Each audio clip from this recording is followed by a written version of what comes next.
وَلْتَكُنْ مِنْكُمْ أُمَّةٌ يَدْعُونَ إِلَى الْخَيْرِ وَيَأْمُرُونَ بِالْمَعْرُوفِ وَيَنْهَوْنَ عَنِ الْمُنْكَرِ وَأُولَئِكَ هُمُ الْمُفْلِحُونَ. Assalamualaikum warahmatullahi wabarakatuh. Alhamdulillah wassalatu wassalamu ala Rasulillah. Kita lanjutkan saudaraku seiman tentang corona dan solusinya, dan ini part yang ketiga atau bagian yang ketiga dari apa yang kita sampaikan pada kesempatan hari ini insyaallah, dari sore tadi menjelang asar sampai sekarang insyaallah menjelang isya, setelah kita break sholat maghrib tadi untuk daerah DKI dan sekitarnya atau Jabodetabek dan sekitarnya. Kita akan masuk sekarang ke solusi Islam yang kedua setelah tentunya solusi yang pertama berzikir, berdoa, mendekatkan diri kepada Allah Subhanahu wa taala dengan sedekah ya, dengan taubat dan seterusnya. Kita akan masuk sekarang solusi yang kedua, yaitu mengisolasi ya, tempat adanya wabah dan juga mengisolasi orang yang sedang terjangkit. Saudaraku seiman, lockdown atau yang sudah dikenal dengan istilah ini di zaman kita sekarang, atau mengisolasi, baik itu negara mengisolasi tamu atau pengunjung ya, yang datang dari luar, ataupun penduduk setempat untuk keluar ke tempat-tempat yang memang dasarnya ada wabah. Apakah itu corona di zaman kita sekarang ataupun yang lainnya tentunya. Dan itu beranjak daripada hadis Nabi alaihi salatu wassalam yang sudah menyampaikan kepada kita 1400 tahun sekian yang lalu. Yaitu beliau bersabda kepada para sahabat, "Idza sami'tum bi ardin," tentu yang dimaksud adalah yakni at-ta'un dalam riwayat ini, "fala taqdimu atau fala taqdamu alaih. Wa idza waqa'a bi ardin wa antum biha fala takhruju firara min." Hadis sahih riwayat Muslim nomor 2219 dan Bukhari nomor 5739. Yang artinya, jika kalian mendengarkan wabah taun ada di satu lokasi, maka janganlah kalian masuk ke dalamnya ataupun pergi ke sana. Dan kalau kalian mendengarkan atau kalian sedang ada di satu lokasi di mana ada penyakit itu atau wabah itu, maka jangan kalian keluar karena lari darinya.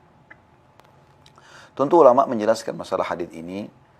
Mereka menyimpulkan bahwasanya adanya karantina, adanya isolasi, ya, adanya pembatasan gerak-gerik, baik itu individu-individu yang sudah tertimpa atau terkena wabah, ataupun lokasi-lokasi. Dan ini Nabi SAW sudah berikan kepada kita peraturan ini, ya, atau tata cara ini.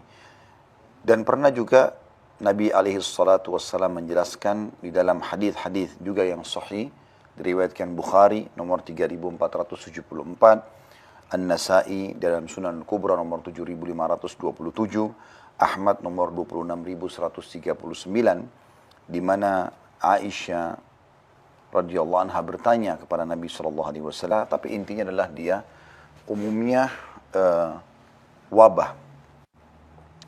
فأخبرها النبي صلى الله عليه وسلم أنه كان عذابا يبعثه الله على من يشاء فجعله الله رحمة للمؤمنين فليس من عبد يقع الطاعون فيمكث في بلده صابرا يعلم أنه لن يصيبه إلا ما كتب الله له إلا كان له مثل أجر شهيد atau أجر الشهيد.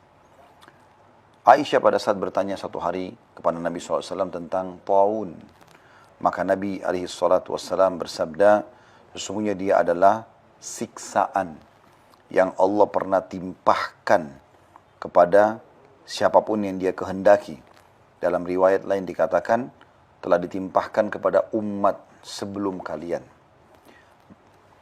Dan itu menjadi rahmat bagi orang-orang beriman. Maksudnya, kalau sampai dia tertimpa wabah itu, Maka kalau dia bersabar, dia mengharapkan pahalanya, sebagaimana dalam penutupan hadits ini dikatakan, dia mendapatkan pahala mati syahid.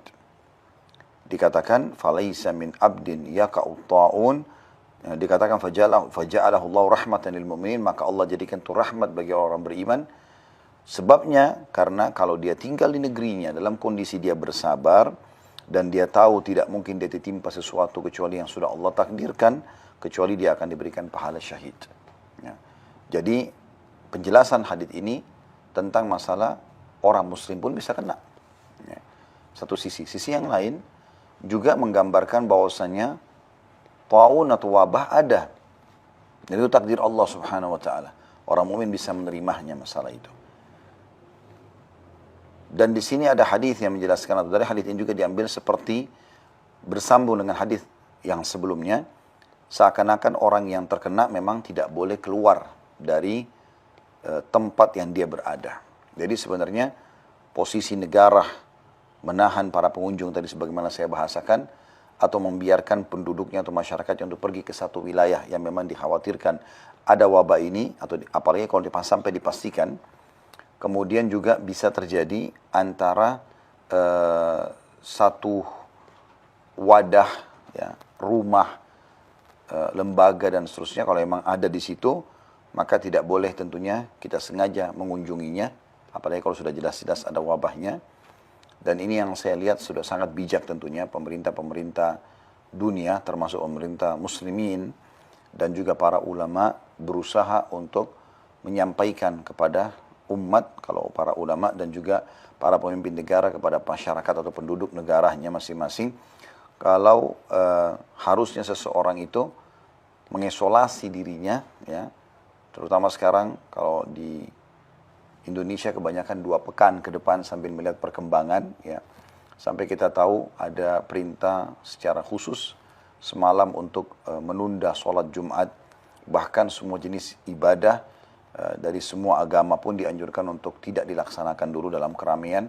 Semua itu sebenarnya masuk dalam makna ini atau dalam makna hadits ini, karena apa yang saya sampaikan tadi itu ternyata memang telah terjadi di zaman Umar radhiyallahu anhu. Dari riwayat yang masyhur dari Umar radhiyallahu anhu, beliau pernah berjalan bersama pasukannya menuju ke negeri Syam, yang pada saat itu terjadi peperangan antara muslimin dengan kaum Romawi, yaitu bangsa Romawi. Dan pada saat Umar bin Khattab mau tiba di satu lokasi, ternyata diberitakan kepada beliau kalau di situ ada wabah ta'un. Maka Umar pun bermusyawarah dengan para sahabat-sahabatnya. Kira-kira apa yang harus kita lakukan? Kita masukkah dan bertawakal kepada Allah, atau kita tidak masuk, gitu kan? Makanya Umar bin Khattab sempat bermusyawarah dengan para muhajirin, para ansar. Mereka berpecah pendapat. Ada yang mengatakan, kita masuk saja dan bertawakal kepada Allah. Kalau terjadi, ya terjadi. Yang sebagian lagi mengatakan tidak, kita tidak akan masuk sementara kita belum tertimpa. Salah satu yang sempat sedikit menekan Umar bin Khattab adalah sahabatnya mulia, Abu Ubaidah bin Jarrah radhiyallahu anhu. Siapa yang tidak kenal aminnya umat ini, atau orang yang paling terpercaya dari umat ini, yang dipuji oleh Nabi alaihi salatu wassalam, bahkan termasuk salah satu dari 10 orang yang dijamin masuk surga. Maka dia mengatakan, wahai Amirul Mukminin, apakah anda lari dari takdirnya Allah? Maka Umar bin Khattab menghadap kepada Abu Ubaidah lalu berkata, wahai Abu Ubaidah, andai saja bukan kau yang mengucapkan itu. Maksudnya, kok kau bisa mengucapkan kata-kata itu, sementara sebenarnya kau harus punya ilmu. Seakan-akan bahasa Umar seperti itu radhiyallahu anhu ajma'in. Maka Umar mengatakan, iya, aku lari dari takdir Allah kepada takdir Allah yang lain. Wahai Abu Ubaidah, kalau seandainya kau punya seekor unta dan engkau menemukan ada 2 buah lembah di hadapanmu, yang satu lembah gersang, yang satu lembah penuh dengan pepohonan, di mana kau akan meletakkan untahmu? Maka Abu Ubaidah pun terdiam. Pada saat itu seakan-akan Umar mengatakan radhiyallahu anhu majma'in, apakah kau akan masukkan ke gersang lalu kau bilang tawakal ala Allah, atau kau akan memilih takdir Allah Subhanahu wa taala dengan memilih, ya, maksudnya dengan mencari tempat, ya, yang penuh dengan pepohonan. Di sini seharusnya orang sudah bisa memahaminya. Tapi dalam beberapa buku sejarah disebutkan kalau Abu Ubaidah dan beberapa sahabat-sahabat Nabi yang lain, diantaranya Yang ikut dengan beliau adalah Mu'adz bin Jabal, da'i Nabi SAW yang masyhur, yang Nabi SAW kirim ke Yaman menjadi da'i. Kemudian juga ada Yazid bin Muawiyah, pada saat itu ya ada yang ikut, kalau tidak salah Abu Jandal dan beberapa sahabat Nabi yang lain. Intinya mereka pada saat itu ikut. Ya. Ini tadi ada kekeliruan nama ya, bukan Yazid bin Muawiyah, tapi yang pasti adalah Abu Ubaidah bin Jarrah dan Mu'adz bin Jabal. Mereka dan beberapa orang yang lain akhirnya mengambil kesimpulan untuk tetap masuk. Ya, sebagian riwayat menjelaskan, mereka mengatakan, kita keluar untuk mencari wajah Allah, artinya berjihad, mencari pahala, kenapa harus kita lari? Maka Umar pun merasa sedih lalu memeluk mereka sambil mengetahui kalau ini adalah perpisahan, karena penyakit ini memang taun atau wabah ini mematikan. Maka masuklah mereka. Umar terus menyebarkan berita kepada pasukannya, karena waktu itu tidak ada pengeras suara, sampai ke belakang pasukan, maksudnya ke belakang pasukan, lalu mengatakan, coba siapa yang punya informasi dari Nabi SAW? Subhanallah, pada saat itu datang seorang sahabat, juga salah satu yang dijamin masuk surga dari 10 orang, Abdurrahman bin Auf radhiyallahu anhu ajma'in. Lalu berkata, wahai Amirul Mukminin, saya punya informasi. Saya telah mendengarkan Rasulullah SAW bersabda, kalau kalian mendengarkan taun ada di sebuah tempat, jangan kalian masuk. Dan kalau kalian sedang berada di dalamnya, jangan kalian keluar. Dan ini berarti memang wasiat Nabi SAW sangat luar biasa. Bagaimana kita tidak boleh sengaja menjerumuskan diri kita pada wabah, ya, atau kecelakaan, atau fitnah, atau apa saja yang bisa menjelekkan nama kita. Ya, sebagaimana juga kita tidak boleh membahayakan orang lain. Kata Nabi SAW, la darar wa la dirar. Tidak boleh membahayakan, menyusahkan, dan tidak boleh juga disusahkan atau dibahayakan. Gitu kan? Jadi Nabi SAW juga pernah untuk menjaga contoh yang lain, nama baik beliau. Beliau pernah lagi i'tikaf di 10 akhir Ramadan, lalu dikunjungi oleh salah satu istri beliau, yaitu Sofiyah binti Huyai radhiyallahu anha. Setelah selesai menyampaikan hajatnya kepada Nabi SAW, Sofiyah pun diantar pulang oleh Nabi SAW. Sementara lagi jalan menuju ke rumah, padahal rumah Nabi SAW tidak jauh dari masjid. Rupanya ada 2 dari orang Ansar, tiba-tiba saja mengikuti Nabi SAW dengan langkah yang dipercepat. Maka apa kata Nabi SAW dalam hadis Bukhari Muslim? Ala rizkikuma, pelan-pelan aja kalian. Innaha Sofiyatu binti Huyai. Ini adalah Sofiyah binti Huyai. Maksudnya dia adalah istriku, gitu kan. Seakan-akan Nabi SAW mengatakan, jangan kalian curiga. Maka mereka mengatakan, Maha Suci Allah. Maksudnya kami tidak pernah berpikir itu, ya Rasulullah. Kata Nabi SAW, hati-hatilah. Karena syaitan mengalir dalam darah anak Adam sebagaimana mengalirnya darah. Artinya, Nabi SAW sudah mengkanter di sini sebelum terjadi perusakan citra. Nabi SAW mengkanter fitnah sebelum terjadi. Kalau sudah terjadi, maka itu adalah cobaan dan bersabar. Seperti itu kurang lebih apa yang dimaksudkan dalam masalah ini. Jadi Umar bin Khattab radhiyallahu anhu sangat bijak juga dalam memahami langkah-langkah atau mengambil langkah ini. Dan Umar bin Khattab pada saat disampaikan oleh Abdurrahman bin Auf tentang hadis tadi, maka dia pun bersyukur kepada Allah sambil mengatakan Alhamdulillah yang telah memberikan kami petunjuk. Maka Umar pun tidak jadi masuk ke lokasi tadi. Jadi ini tidak boleh tentu sekarang, di zaman seperti sekarang, orang sembarangan ngomong, menyalahkan orang, menyalahkan pihak pemerintah, menyalahkan sebagian ulama atau mayoritasnya ulama yang sudah memfatwakan agar mengisolasi diri. Sampai-sampai kita tahu sendiri umroh, haji, kemudian juga sholat berjamaah di masjid, sholat Jumat, ini adalah pertimbangan-pertimbangan yang sangat matang dari mereka. Karena ada dalil yang menunjukkan tentang masalah itu. Demi menjaga supaya tidak tersebarnya virus dan wabah. Dan ini demi maslahat umum tentunya. Seperti kasus umroh ataupun haji nantinya, kalau memang belum dibuka juga. Itu teman-teman sekalian, kita bisa bayangkan, saya berapa kali bimbing umroh dan haji, di tempat tawaf sangat padat. Dan kita tahu virus corona ini, itu begitu tersentuh saja, kulit dengan kulit, tangan dengan tangan, dan seterusnya. Sebagaimana kita tahu di Italia, bahkan ada orang yang kena virus corona, memegang saja tiang kereta, bisa menyebar ke beberapa orang di kereta itu. Begitu juga dengan Ka'bah misalnya, orang banyak bergelantungan di kiswah Ka'bah, mengusapnya, mencium Hajar Aswad. Jadi memang sangat riskan. Bukan hanya sekedar maslahat untuk muslimin dan penduduk Saudi, tapi untuk muslimin secara umum. Karena kalau berkumpul di sana, dan akhirnya tersebar, maka mereka pulang ke negara mereka, tersebarlah virus ini yang sangat luar biasa. Dan orang bisa menyatakan isu atau berita yang tidak baik tentang Islam, mengatakan Mekah pusat penyebaran virus corona, dan itu jadi masalah. Ya. Oleh karena itu kita harus bijaksana. Begitu juga dengan di negara-negara kita atau di negara kita tentunya di wilayah-wilayah ini tentu fatwa tentang masalah bolehnya untuk tidak sholat berjamaah bagi laki-laki di masjid, Jumat ditinggalkan, ini mengikuti pemerintah setempat. Kalau pemerintah setempat itu sudah menganggap sudah harus seperti itu, maka sebaiknya masyarakat mengikutinya semampu mereka. Tapi kalau pemerintah setempat masih belum ya menekankan masalah itu karena dianggap masih jauh, mungkin wilayah-wilayah yang jauh di pelosok-pelosok Indonesia misalnya, dianggap tidak masalah, maka tentu saja tidak gugur masalah kewajiban Jumat bagi kaum laki-laki. Dan ini juga termasuk solusi yang diberikan kepada Nabi alaihi salatu wassalam. Dan ini sebuah pelajaran penting tentunya.